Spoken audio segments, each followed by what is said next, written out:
আপনি কি আসল সাধু না নকল সাধু? নারদ একদম বুকে জড়িয়ে ধরেছেন। কেন রে বাবা? বলে, শুনেছি সাধুরা সবাইকে ভগবত ভক্তির দিকে এগিয়ে নিয়ে যায়, আর আপনি আমাকে বিষয়ের দিকে বারবার ঠেলে পাঠাচ্ছেন। তার জন্যই মনে একটু সংশয় হলো। নারদ হাসতে লেগেছেন। না রে বেটা, আমি আসল সাধু। তাহলে যদি আপনি আসল সাধু হন, তাহলে আমাকে ভগবত ভক্তির উপদেশ করুন। আমি তপস্যা করতে এসেছি, ঘরের রাস্তা আমি জানি। দেবর্ষি নারদ খুব প্রসন্ন হলেন।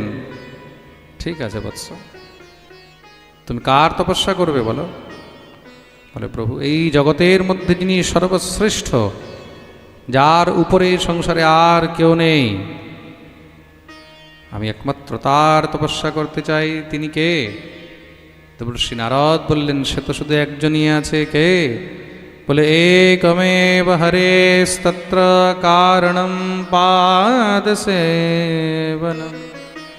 তিনি অন্য কেউ নন, তিনি হলেন একমাত্র শ্রী হরি। একমাত্র হরি ছাড়া এই জগতের মধ্যে দ্বিতীয় আর শ্রেষ্ঠ কেউ